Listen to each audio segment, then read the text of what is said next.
What's up, everyone? Welcome back to the studio, and today I'm going to be talking about Riverdale Season 6, Episode 9, titled Chapter 104, The Serpent Queen's Gambit. A lot to talk about here. Let's just go ahead and dive right in.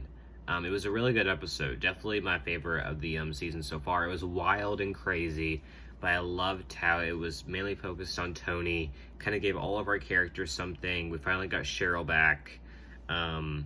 We saw Archie, Benny, and Jughead together. I like Veronica and Reggie's story too. Everything seems to be going good, and I'm really excited for what's to come. It's going to get weird, obviously, but let's just start out. So, Percival Pickens. This week, his main target is Toni.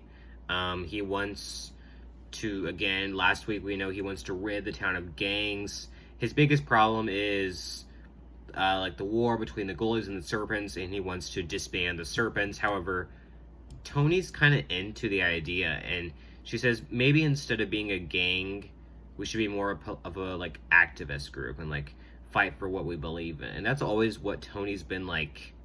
That's always what Toni's been like doing. Like that is her main thing. Like she fights for what she believes in. That's like her main character point. And I think that's really good. And she tells Fangs this. But Fangs doesn't really like that idea.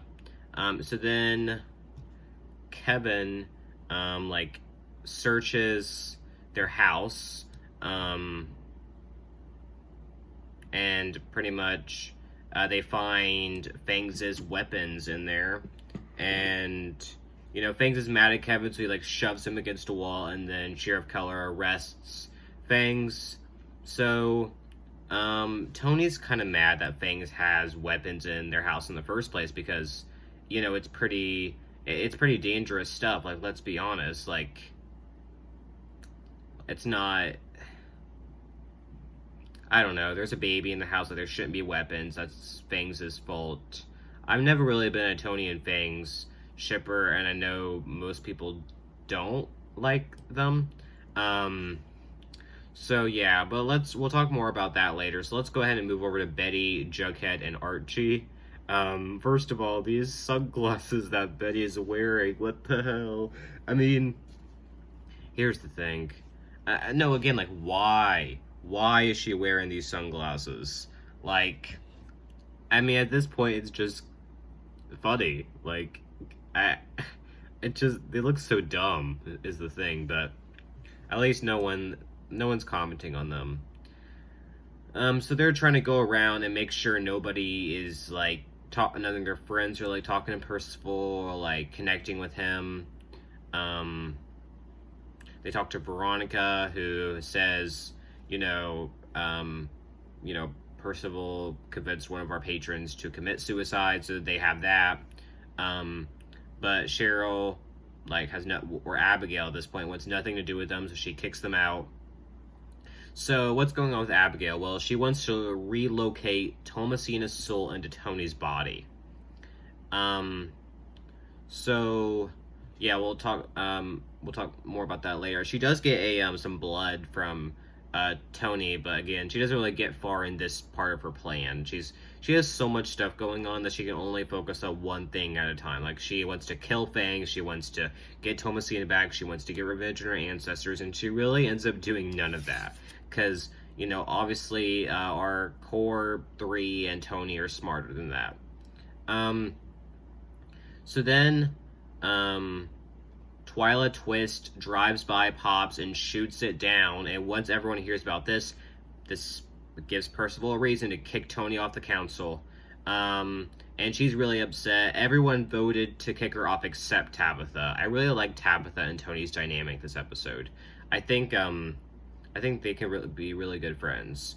So then Toni gets a visit from the social worker saying things might not be safe for baby Anthony. There was an anonymous tip. Thing to point out here, she has like deja vu to when it happened in Riverdale. This pretty much the same exact scene, pretty much what happened.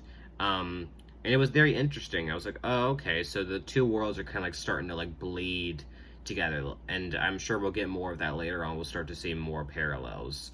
But yeah, I almost wonder, is that Toni's power, that she can like see things from different universes. Maybe we'll have to wait and see. But that is definitely interesting. But pretty much the same thing happens. Anthony is missing from his crib. It turns out that the ghoulies have him.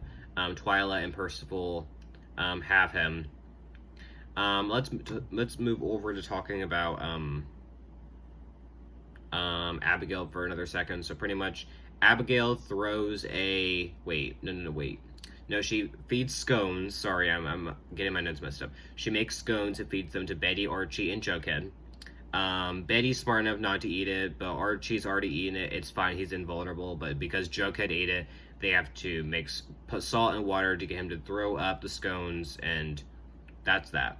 Next part of the plan, Abigail, when that fails, Abigail throws a cocktail at Archie, and he goes on fire. But again, she doesn't know that he's invulnerable, so nothing happens to him. And she, throughout the episode, she's like, I don't know how how they, are surviving from this stuff. She doesn't even think twice of it. So then, Jughead, talks to Britta, and he tries to read her mind, and he's able to get the real story out that Abigail has possessed Cheryl. And then Jughead, Archie, and Betty are partner with Britta and Nana Rose, and they perform a banishment on Abigail, which pretty much is what happened all those years ago with their ancestors. So they get Abigail out of Cheryl's body. So Cheryl's back. Abigail's soul goes into the doll from season 4. I assume it's the same doll, Julian. But yeah, that's a lot. Not gonna lie, that is a lot.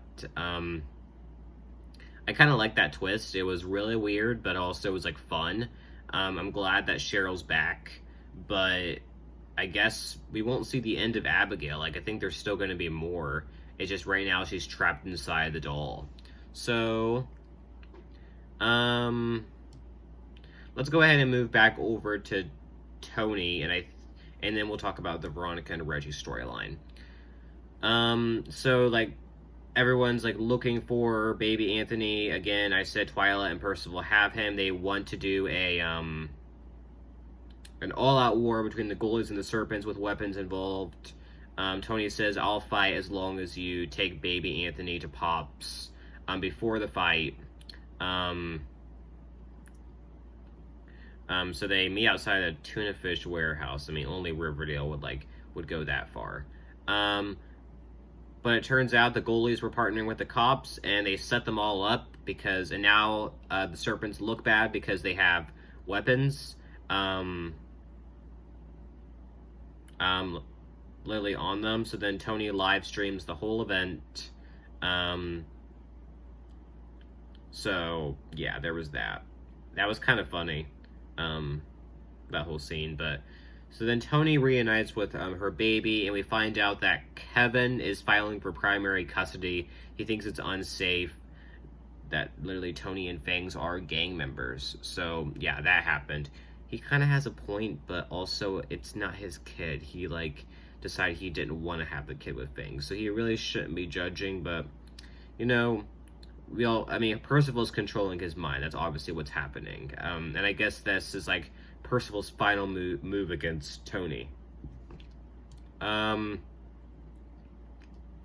So the police killed all the ghoulies, except Twyla. Twyla is able to get away.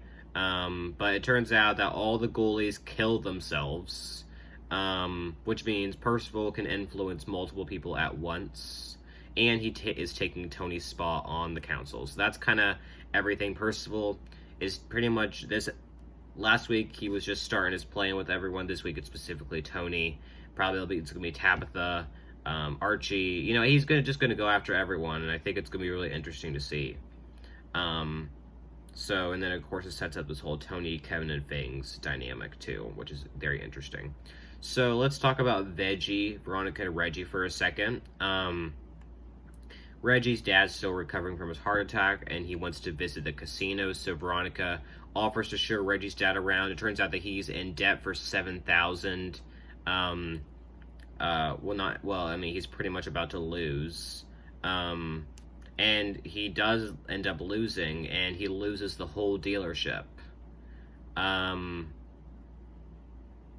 And, you know, Veronica's like, you might want to admit that your dad does have a problem. And Reggie's like, you don't get to judge my dad. Your dad literally killed people. I mean, kind of harsh. It's not like it's Veronica's fault is the thing that her dad killed people. Like, last week it was Alice, this week it's Reggie. Like, you guys need to stop blaming her. I get that, you know, she could be hypocritical, but it's not her fault that, like, she shouldn't be blamed for her dad's mistakes. I think I'm kind of getting sick of this, honestly. And Veronica's like, why are you letting your dad gamble? Like, it's not a good thing. And then we find out that Reggie's dad has 1 year to live, and the doctor's like, let your dad do what makes him happy. And Reggie comes to the realization that if gambling is what makes his dad happy, he should let him do it. Kind of sounds messed up, but it's also really sad, too. I think I'm really interested in Reggie's story, but I don't know how Veronica fits in. Again, I just wish they acted like a couple. Like, maybe the actors must have been broken up at this point, let's be honest, because there's really no romantic chemistry here between the two. I mean, they're almost as bad as Toni and Fangs. Like, I mean, this episode wasn't romantically driven, which is fine. It was more plot driven, knocking storylines out of the way. I mean, we got a lot solved this episode. The whole Abigail thing is out of the way, but so yeah, he has a year to live. So whatever makes Reggie's dad happy is what Reggie's gonna let his dad do. So very sad, but yeah, it was a great episode. I really liked it. I think things are gonna get weird. Pyrokinesis, I think, is something they're gonna bring in. So it's gonna get weird, but as long as they try to make it somewhat grounded, I'm down for it. Because I'm just here for Barchi. So thank you so much for watching Studio. Like, comment, subscribe, and bye everyone.